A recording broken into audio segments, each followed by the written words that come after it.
Hello YouTube, this is Charlie426, and today we have the review of the HD Getter Arc. So, I have finally obtained this kit. I have been really enjoying the Getter Robo Arc anime, and I really wanted this kit. But Korea, for some god stupid reason, they delayed this for 2 weeks.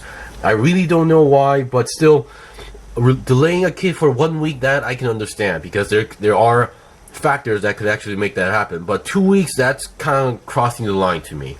Because the anime, as far as I know, it's not a long anime. What I've heard is that it's supposed to be like a 12 episode anime, and we are at the moment on episode 11, and I believe tomorrow episode 12, which I assume is the last episode, it comes out. So yeah, Gundam Base Korea, I have no idea what you were thinking, but god, you made a stupid move this time. But anyway, let's get on to the review. So right off the bat, let's talk about its components. So first of all, what you get, of course, is obviously the main mech itself, the Getter Robo Arc or Getter Arc. And as far as I know, the anime, so the original anime is supposed to be is based on the manga, which was never finished because the original writer actually passed away without finalizing it. So the anime, some other people are now working on the anime, and they are trying to finalize it as well. So I'm kind of curious how it goes on. So, for components, this is what you get. So, being the Getter Robo, in terms of weapons, it's not that much, because the Getter Robo itself is supposed to be a very powerful mech itself, so yeah. So, first of all, let's talk about hands. So, first of all, hands, you get multi-purpose hands and open hands. Those are the two only set of hands you get. Now, I say multi-purpose hands, but these hands are pretty much the hands that are meant for holding the Getter Tomahawk. And you would think the Getter Robo would have like dedicated fist hands for the model kit, but in this case, oddly enough, there's no such thing. So that's that. So we get these open style hands as well. Let me just get rid of those. And we also get, so the Getter Robo, so far the past designs, like the original Getter Robo, the Getter Dragon, the Shin Getter Robo, they always had these like claws or weapon like style blades on their arms.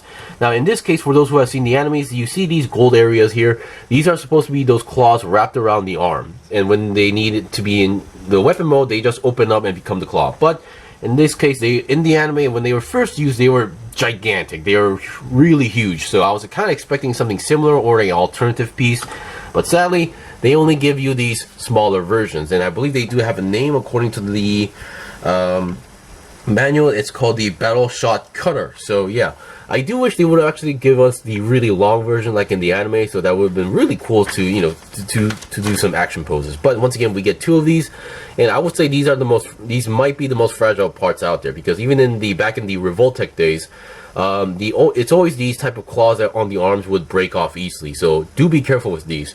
I would say even despite the model kit, this is no exception.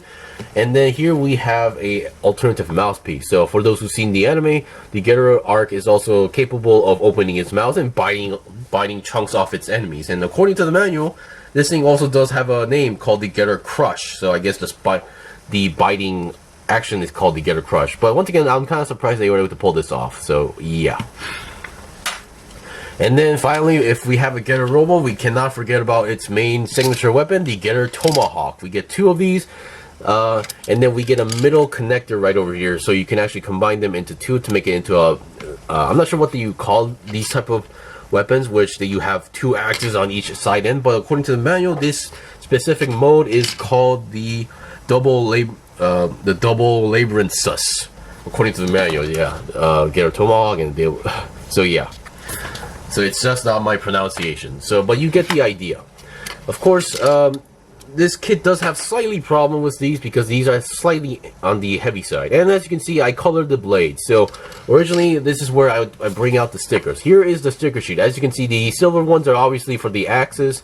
Now these red ones, the rest, I really find them to be a little bit odd. So I'll point them out where they are supposed to go, but later. So once again, you're supposed to use those stickers, but once again, I really didn't like the idea of applying stickers on axes. So what I did this time is I actually bought one of these recent new Gundam Marker EX, the metallic silver version, and it worked like a charm. This is from a marker, and it's actually giving out that shiny metallic effect. Now yesterday it could have been that it wasn't fully dried enough. I had that really scratchy dried marker feeling, but now it's actually getting that really shiny metal-esque feeling going on here. Now it's not cold like metal, but still it's actually gives out that, you know, it's a shiny plastic feel going on here now. So yeah, I do recommend you get one of these if you want to color the axe. Definitely highly recommended. And here, let's talk about some other parts. So once again, oddly enough, they actually include a action base here. So you do get one action base and a separate action base connector here for the Getter Robo Arc himself. And some leftover parts are, number one here is these are one of those connectors if you want to connect multiple action bases together. And here, because we have this is a double plate thing, so we have another middle connector here, and some other inner parts as repeats. And then, because we get an action base, we get all these parts for that action base as well. So once again, not really used on the kit itself, but for the action base. Alright, now let's finally get on to the articulation here. So, yeah. Alright, so let's get on to the review. So, let's start from the head. So the stickers, other than the axe stickers, there were stickers for the shoulders and the head itself. So I think it was supposed to be really meant for like very specific small details, but I personally didn't care about those details, so I didn't apply them. So number one, the stickers that you are supposed to apply are around these areas. So if you see these green sections here, every part you see here are all color separated pieces except for the eyes. But of course, the eyes are stickers. I might have messed up the eye section a little bit, so I might need to disassemble and relocate it. But the green sections here, everything is color separated pieces. Even if I didn't use the stickers, behind these stickers is a yellow piece. So if you want to have the Getter Arc like in its deactivated mode, you could use that as well. So those red those small stickers that you're supposed to use is supposed to be applied around these green sections here. So you can see these moldings here. You're supposed to apply those stickers. They're supposed to be a darker red that's kind of similar to this color onto that area. Now I personally didn't want to apply those stickers because number one, they are extremely small, and number two, they're gonna give it away. It's definitely gonna look like, oh, that's a sticker, so I did not apply it as well. And there's one more white sticker that you're supposed to apply on this forehead, but once again, those type of stickers never work properly. They never look good, so I decided to just color that middle section here. I believe that's where the Getter beam was supposed to be shot. So it's supposed to be white, but I decided to use a metallic, a non-EX marker, metallic silver on it, so to give it a much more shine and to give it a less obvious look. Because if I did use white, it's gonna take all the attention. So yeah, other than that, they did a really good job on the head. So once again, do ignore the eye.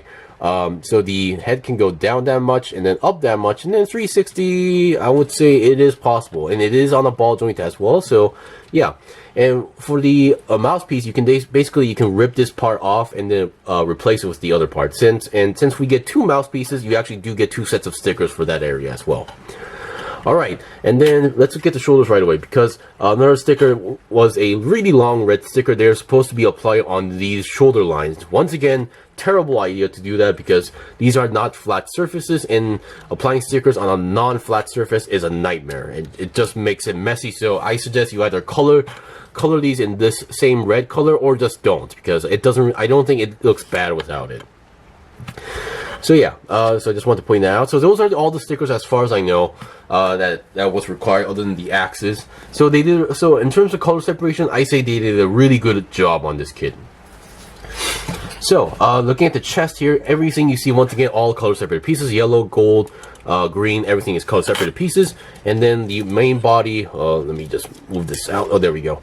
So you do have a nice decent ab crunch going on here. You can move side to side a little bit, but rotating the main body is not an option, which I do understand here, because Getter Robo, originally, for those who know how the Getter Robo combination works, there's three small jets going on here. They attach to each other. So, which is why I think twisting the waist is not an option because of that aspect. Oh, but yeah, I say it's good enough for what it is. Now let's look at the arms. So before looking at the arms, so in order to attach the cutters, what you need to do is basically we can do this, or you can take off the hand. You can take off these golden parts, or separate them, or what you can do is you can kind of pull off the hand and just slide the entire thing out. It doesn't really matter how you do it, and this is how the arm looks like. It does kind of give out that empty feel compared to it without having it. So, but yeah, and this is where you attach the claws here, the blades. So yeah, so it does work, but once again, it does give it turns a little bit. It gets. I just don't like the fact that it becomes a little bit on the skinny side on the arm, but still, I guess that's just the limitations of how these things work. So the arms. I would like to also point out that this kit does not use any polycaps. So everything you hear are all plastic joints. So do be aware, if you're building this kit and if you're attaching a ball joint and if you think it's way too tight, do sand it down because you don't want to break anything. So the shoulder parts are on ball joints here as well, and then you can move, and the main connection is a plastic ball joint, so you can move forward and backward like that. And then you can also move the shoulders a little bit up. You can go upwards a little bit, and then the shoulder armor is kind of blocking the way to move, allowing the arm to go about 90 degrees, but this is as far as you go, considering the structure of the kit. Let me just pull this out because, yeah, it's just really getting in the way. So once again, even the hands are ball joint, but all plastic ball joints, so no polycaps used. And then you still have a 360 twist on the arm, and then 360 on the entire arm is also possible. And bend wise, we do get a decent bend going on here, but not as much as you would think. So a little bit more than 90 degrees, but I think this is just because of the overall design here. Alright, and then let's get the backpack. So now the backpack, definitely very different from the past getters, where usual getters would have a cape or something like that. These are the ones that have spikes. Of course, this is the main weapon that allows the Getter Arc to use the Thunder Bomber. Now each spike is connected to a joint, not a ball joint, a joint. So these 8 ones have the same joint, so you can move them. So number one, you can move them up and down like that. Of course, each spike would have a limitations on how much they can move up to. So this is as far as this one goes up here. This one can go a little bit more, but once again, I think it's supposed to be in the middle here. And then this one can also move a little bit more. Same on the other side. Now this one also on this side has a different kind of joint, but it can move up and down. And surprisingly, this last spike doesn't actually touch the ground. It barely, it's like a little bit like a few millimeters off the ground. So interesting design choice. You can rotate this part for some reason, and you can also move this up and down up to this point. So, and let me just take off the backpack. So because I've already posted some pictures on using the Thunder Bomber pose, but in order to do that, it was definitely unexpected to do so. But they actually tell you to take off the backpack, rearrange the spikes in the correct position. So let me just do this in a very simple way. So, and then you have to make, so this part, the middle section, has to actually go up front. So in order to do this Thunder Bomber pose, you do this, you take off the backpack, and then flip it and then reattach it, and that's how you're supposed to do the Thunder Bomber, which I really thought it was interesting. But still, I might need to recheck that scene in the anime, because I guess they had to do this because maybe this part had to be on the top section. And yeah, so for now, let's go on without the backpack. And this is the main connection here, and this red piece is actually a separate piece. So when you're pulling out the backpack, do be careful, because on my first trial, this piece actually popped out together. So yeah. And then we have this small hole here that is meant for the action-based connector, the action-based joint, or whatever you call it. Alright, so we've seen the arms, and now let's get the legs. So the legs, definitely interesting. This one also has one of those pulling gimmicks. You can reposition here like that, and then you can move. We have a nice side swivel going on here, and then going to the side should be no problem with considering that extra joint movement going on there. And once again, they did a really good job on the green parts. I think it would have been much more cooler if they were kind of one of those metallic greens, or clear piece, and then behind would be a metallic sticker, but oh well. And then, so because of this design here, so as you can see, we have this white piece. Going front 90 degrees is not going to be easy in this form. So you have to actually pull it down and then allow it to move a little bit more. So it doesn't look good, but oh well. This is just overall because of the design. So I think it was basically a versus between design versus engineering, but still it works. And then we get a nice golden joint here, and then we get a nice decent bend. I wouldn't say it's the best bend out there, but it still works. And then once again, we get a ball jointed, plastic ball jointed feet. The main reason I'm mentioning plastic ball joint is that this part is the most stiffest area. So if you're having a very hard time moving this area, pull it out, sand the ball joint, because if you don't, you might be able to twist it around, but when reality is that it's just too stiff, you're actually twisting the entire joint. and then it will eventually, you will snap it off. So do be careful. That actually happened to me on a HUC Act Guide kit. So you do have a nice pivot point and just a huge feet, but the surface area on the feet is not that great. It's a very small feet considering the kit, so do be careful in terms of balancing the kit. Alright, so we've seen the basic articulations here. There was a lot of stuff to explain, but still I think they did a really good job. So I don't think this is the same line as the Infinitism because this looks really screen accurate. And just to give you guys an idea how tall this is, here is a typical HG Gundam Origins kit. This one is 1:144 scale. Do not ask me about the scale on this one because I do not know. The box does not mention it. You would have to measure it yourself or get a measurement of the kit and then the actual get a Robo arc or get an arc and then do the calculation yourself. Just because it's HG does not mean it's 1:144 scale. I will repeat this over and over if I have to. Alright, so we've seen the basic articulation of the kit. They did a really good job on the articulation as well. Of course, there were some limitations on here and there, but still, for what it is, they did a pretty good job. And the color separation is way better than I expected. Alright, so I'll be right back with some demonstrations of its equipment. Okay, I'm back. So here are some demonstrations. So number one, I attached the claw. Whoops. So here I am using the action base, and now as you can see, the connection here is not the best. So you can definitely be careful when you're using this. Make sure everything is in there stiff. Or just use an different action base in general. You can already see mine's already rotating around because of that connection. So yeah. So here we have the claws attached. They work pretty well. Just make sure make sure that it's fully attached. If you don't, it will pop off a little bit easily if you did not connect it correctly. So let me just take off that action base. So yeah. And then here I have the mouth opened up. So I think after applying the opened out mouth, I think it would look much better if you color the insides of the mouth black, just to make sure to give it that indication where it's opened its mouth. Right now it's just purely red, so it's really hard to tell what he's doing at the moment, but you can kind of get the idea for those who've seen the anime. So yeah. So I would highly recommend that. And here, once again, we have the arm going on here. Just wanted to point out why this becomes a little messy is that it does actually rotate around on its own time to time. So, yeah.